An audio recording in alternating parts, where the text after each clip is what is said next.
Hello and welcome to Doom Does DVD, and this is Disney Classics number 10, Melody Time. This is the penultimate of the package era, so we're nearly through this slump in Disney production. But that also means, just like last time, this is going to be a fairly short introduction. I have never seen this, I know absolutely nothing about this, so there's not really much I can say in terms of expectation. Basically exactly the same thing as I said about Fun and Fancy Free. But here there's even less to know. At least on Fun and Fancy Free there were some recognisable characters on the poster, whereas for this one they all appear to be completely new. But with the title Melody Time and the fact that it specifically references 7 wonderful songs, I have a feeling this one's going to be more musical. It's going to be more like Make Mine Music. Now whether each of those songs is going to be its own separate short or whether there are different sections with multiple songs, we'll have to find out. On the disc we have Donald Duck being a conductor, so I'm gonna guess that again we're gonna have Donald being the glue that puts all these short things together. But that might not actually be the case. In some of the previous examples they have simply used the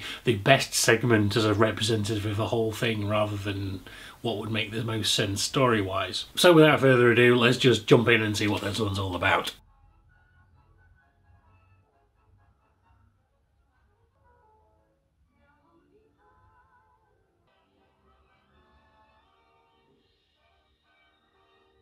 So, while Make Mine Music felt like a cheap version of Fantasia, this felt like a cheap version of Make Mine Music. I was indeed wrong about Donald Duck hosting this one. Each segment is only introduced by titles and Donald just happens to be in one of them, and he gets to be on the disc because he's the only well-known character in the thing. Everything else is new. The piece that Donald's in also includes Joe Carioca, the Brazilian jitterbird thing, and it's a Latin America inspired samba song, which actually makes me wonder if it was something that was cut from the Three Caballeros, but I can't find any information on whether that's the case, so I think it's just a case of returning characters. Now maybe I just wasn't in the mood for this, but just none of it really held my attention. The quality of the animation varies widely. Some bits are alright, some bits are yeah. None of the stories being told were particularly interesting, and the music's all typical 1940s choral harmonies, and it's just so slow and dreary, with the exception of the samba one I mentioned. But everything else just kind of puts me to sleep. It might just be being British, but stories of American legends like Johnny Appleseed and Pecos Bill